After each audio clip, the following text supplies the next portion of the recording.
ఏ ముహూర్తాన Baahubali cinema చేశాడో కానీ ప్రభాస్ డైరీలో ఖాళీ అన్నదే లేకుండా అయిపోయింది. ఇప్పటికే దాదాపు 7-8 సినిమాలకి గ్రీన్ సిగ్నల్ ఇచ్చిన ఈ జూనియర్ రెబెల్ తాజాగా ప్రశాంత్ వర్మకి కూడా పచ్చజెండా ఊపాడట. బాలీవుడ్ హీరో రణ్వీర్ సింగ్తో బ్రహ్మరాక్షస అనే సినిమాని ప్లాన్ చేశాడు ప్రశాంత్ వర్మ. కానీ ఏవో కారణాల వల్ల ఆ ప్రాజెక్ట్ ఆగిపోయింది. దీంతో అదే బ్రహ్మరాక్షస కథను ప్రభాస్తో చేస్తున్నట్లు మొదట ప్రచారం జరిగింది.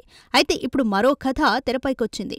మైథలాజికల్ టచ్ ఉన్న ఈ సినిమాని హోంబలే ఫిల్మ్స్ బ్యానర్లో భారీ బడ్జెట్తో నిర్మించబోతున్నారన్న వార్తలు వినపడగా, తాజాగా ఈ సినిమాకి బకా అనే టైటిల్ ఫిక్స్ చేశారన్న మరో క్రేజీ న్యూస్ వినిపిస్తోంది.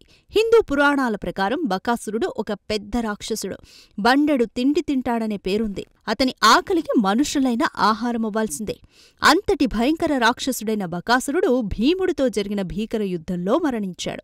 మరిప్పుడు బకాసురుడు పాత్ర ఆధారంగా ప్రశాంత్ వర్మ కథ రాసుకున్నాడన్న వార్తల నేపథ్యంలో ప్రభాస్ బకాసురులా కనిపిస్తాడా లేక భీముడిగా కనిపిస్తాడా అనేది ఆసక్తికరంగా మారింది.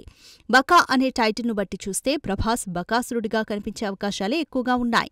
మరి ప్రశాంత్ వర్మ బకాసుర పాత్ర ఆధారంగా నెగటివ్ షేడ్స్ ఉన్న ఫిక్షనల్ క్యారెక్టర్ ఏమైనా రాసుకున్నాడేమో చూడాలి.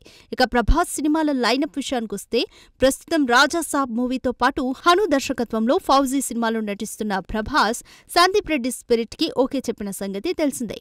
అలాగే సలార్ 2, కల్కి 2తో పాటు దిల్ రాజు నిర్మాతగా త్రివిక్రమ్ దర్శకత్వంలో ఓ భారీ సినిమాకు పచ్చజెండా ఊపాడట. ఏదేమైనా దీపం ఉన్నప్పుడే ఇల్లు చక్కబెట్టుకోవాలని గట్టిగా ఫిక్స్ అయినట్టున్నాడు మన Baahubali. For more videos like this, subscribe Big TV channel.